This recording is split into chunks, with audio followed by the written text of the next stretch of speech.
Alléluia, Alléluia, Alléluia, Alléluia, Alléluia, Alléluia,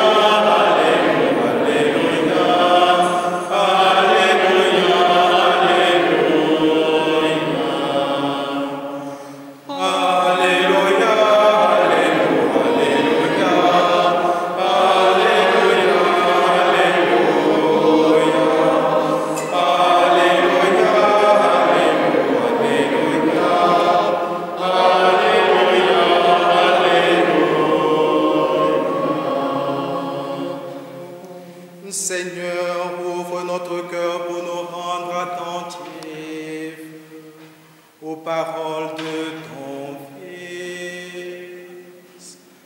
Alléluia, Alléluia, Alléluia, Alléluia, Alléluia, Alléluia, Alléluia,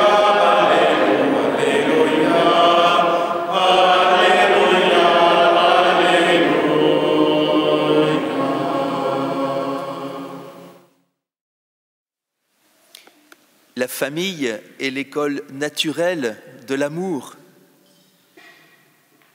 Mais avec l'incarnation du Fils éternel en Jésus, la Sainte Famille devient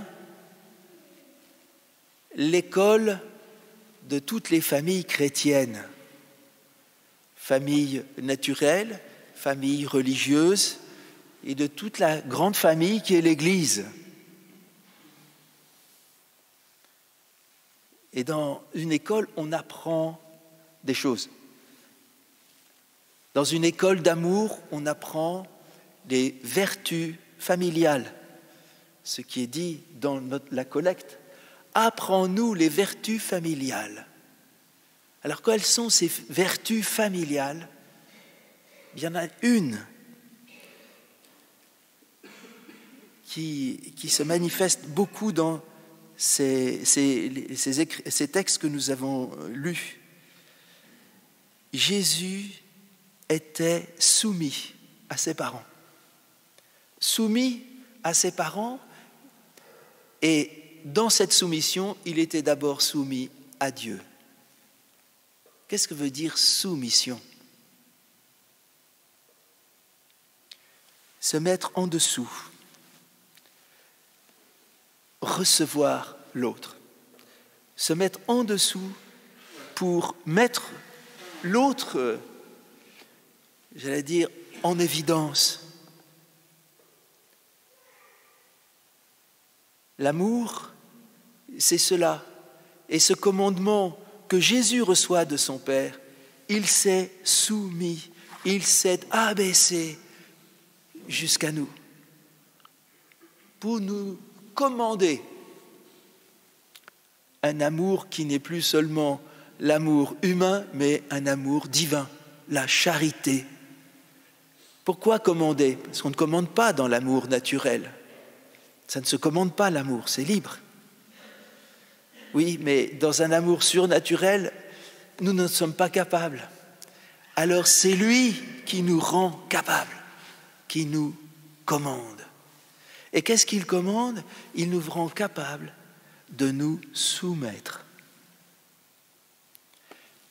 Dans l'Épître aux Éphésiens, qu'on a lu à l'office des lectures, « Frères, soyez soumis les uns aux autres, par respect, par égard pour le Christ. Femmes, soyez soumises à vos maris. » Ce n'est pas parce que la femme est inférieure, c'est parce qu'elle doit apprendre à l'homme, puisqu'elle est plus dans la réception de la vie.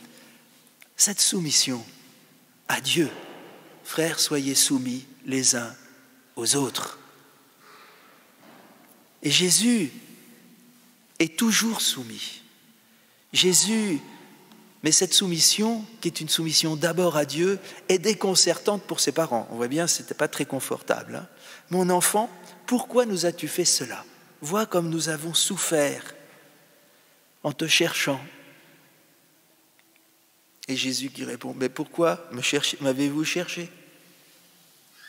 ne savez-vous pas que je dois être chez mon Père, aux affaires de mon Père? Et dans une famille, ce n'est pas si facile.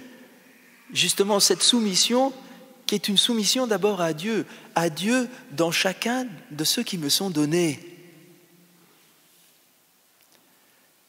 Car Jésus l'a dit, celui qui veut garder sa vie, la perd. Celui qui la donne, qui la perd avec moi, la trouve. La soumission, c'est de savoir recevoir l'autre. Ce qui est magnifique, on voit Jésus dans le temple, il écoutait les docteurs et il leur posait des questions. Et tous ceux qui l'entendaient s'extasiaient sur son intelligence et ses préceptes. C'est curieux, vous ne trouvez pas quand même? Il dit qu'il posait des questions, il écoutait qu'il posait des questions, et tout le monde s'extasiait sur son intelligence et ses réponses.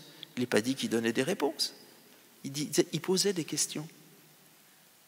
Savoir recevoir l'autre, et dans cette intelligence du cœur qu'a Jésus, oui, il manifeste son intelligence. Il manifeste aussi comment, justement en posant des questions, il conduit aux réponses. Mais chacun a trouvé. Et si au lieu de vouloir donner des conseils, imposer notre jugement aux autres, nous faisions comme Jésus, écouter et poser les bonnes questions, celles qui vont aider, celles qui vont mettre en lumière l'autre comme enfant de Dieu. Vous voyez, ce n'était pas de tout repos, hein. Ça n'a pas commencé d'ailleurs par être de tout repos pour Marie et Joseph. Marie, il a fallu qu'elle se laisse complètement bouleverser, chamboulée par l'annonce de l'ange, qui a changé complètement, qui a mis toute sa vie relative à celui qui vient, à Jésus. Et puis Joseph, ça n'a pas été facile, hein. Il a fallu aussi l'ange en songe pour lui dire, Joseph, ne crains pas de prendre chez toi Marie. Et Jésus continue et nous aimer dans le commandement de Jésus, c'est sans cesse mourir à soi-même, se soumettre, se recevoir de l'autre et se donner. Cette école de l'amour qui implique cette mort à soi-même, qui va jusqu'au mystère de la croix, ce n'est pas pour rien que c'est au bout de 3 jours qu'ils le trouvèrent dans le temple, c'est tout à fait symbolique. Jésus, le 3e jour, réapparaîtra dans la lumière de la résurrection. Oui, il y a un martyr de la charité fraternelle. Et nous allons demander vraiment cette grâce. La charité nous soumet les uns aux autres. Et l'autorité, vous voyez, l'autorité de Joseph, pas commode d'avoir autorité sur le Fils de Dieu et l'Immaculée. S'il y avait un petit problème, il savait d'où ça venait. Forcément de lui. Pas facile d'exercer l'autorité sur quelqu'un qui est plus grand. Et ça doit nous apprendre que dans la charité fraternelle, je me soumets et j'ai autorité, je peux faire grandir, mais celui qui est plus grand que moi. Celui que je peux regarder comme plus grand que moi.